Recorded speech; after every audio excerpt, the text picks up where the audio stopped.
আজকে কিন্তু final voter list প্রকাশিত হতে যাচ্ছে 28শে ফেব্রুয়ারি। তো সেই ফাইনাল ভোটার লিস্টে কীভাবে নিজের নামটি চেক করবেন তো সেটি এই ভিডিওতে দেখাবো। এবং যদিও এখনও ফাইনাল ভোটার লিস্ট যেটি আছে ই রোল সেটি এখনও প্রকাশিত হয় নাই, কিন্তু আপনারা চেক করে নিতে পারেন যে আপনাদের যে ফাইনাল ভোটার লিস্ট প্রকাশিত হবে সেই ভোটার লিস্টে আপনার নামটি উঠেছে কি না। তো সেটি কীভাবে চেক করবেন তো সেটি এখন আমি আপনাদেরকে দেখাবো।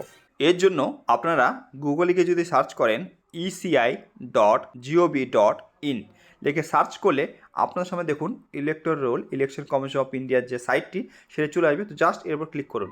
ক্লিক করার পরে দেখুন এখানে আপনাদের ভোটার সার্চ এর উপর ক্লিক করতে হবে আপনাদের ভোটার কার্ড ডিটেলস চেক করার জন্য যে আপনাদের ফাইনাল ভোটার লিস্টের নামটি উঠেছে কিনা। এবং পাশে দেখুন লেখা আছে পিডিএফ ই রোল। যদিও এখনও ফাইনাল ভোটার লিস্টটি পাবলিশ হয়নি, তো কিছুক্ষণ পর হয়তো পাবলিশ হয়ে যাবে। তো এখান থেকে আপনাদের পিডিএফ ই রোল ক্লিক করে আপনারা যে ফাইনাল ভোটার লিস্টটি আছে আপনার এলাকার সে ডাউনলোড করতে পারেন। তো আমি আপনাদের এখন ভোটার সার্চ এর উপর ক্লিক করে ভোটার ডিটেলস চেক করা দেখাবো। যদি আপনাদের এখান থেকে ডিটেলস শো করে আপনাদের ইপিক নম্বর দেওয়ার পরে, তাহলে ভাববেন যে আপনার ফাইনাল ভোটার লিস্টে আপনাদের নামটি উঠে গেছে বা উঠেছে, ঠিক আছে। এর জন্য ইপিক নম্বর, তো এখানে আপনাদের ভোটার কার্ড নম্বরটি দিবেন এবং স্টেট আপনাদের যে স্টেটটি আছে সেটিকে আপনাদের এখান থেকে সিলেক্ট করে নিতে হবে। এরপর নিচের যে ক্যাপচারটি আছে সেটা দিয়ে নেবেন, দেওয়ার পর সার্চের উপর ক্লিক করবেন। সার্চের উপর ক্লিক করার পরে যদি আপনাদের এখানে ডিটেলস শো করে, তার মানে ভাববেন যে ফাইনাল ভোটার লিস্ট যেটি পাবলিশ হবে তো সেই ভোটার লিস্টে আপনাদের নামটি আছে। এবং সার্চের উপর ক্লিক করার পরে আপনাদের যদি দেখায় যে নো রেজাল্ট ফাউন্ড, এর মানে ভাববেন যে আপনাদের ফাইনাল ভোটার লিস্ট থেকে আপনার নামটি বাদ পড়ে গেছে। তো এইভাবে আপনারা সার্চ করে দেখতে পারেন। তবে এখনও ফাইনাল ভোটার লিস্টে পাবলিশ হয়নি।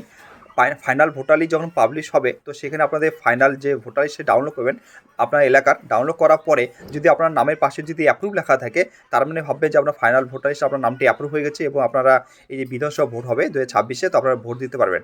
এবং আপনার নামের পাশে যদি অ্যাড জুডিকেট থাকে তার মানে আপনার যে আপনার হিয়ারিং হয়েছে সেটি এখনও বিচারাধীন আন্ডারে আছে।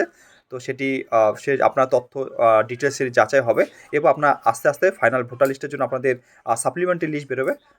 তারপর সেই নামটি আপনাদের আস্তে আস্তে ফাইনাল ভোটার লিস্টে অ্যাড হতে যাবে। এবং যাদের নামের পাশে ডিলিট দেবে তো তারা ভাববেন যে তাদের নামটি ডিলিট হয়ে গেছে ফাইনাল ভোটার লিস্ট থেকে এবং তাদের অ্যাপিল করতে হবে। তো এইভাবে আপনারা চেক করে নেবে আপনাদের ফাইনাল ভোটার লিস্টে নিজের নামটি আছে কি না।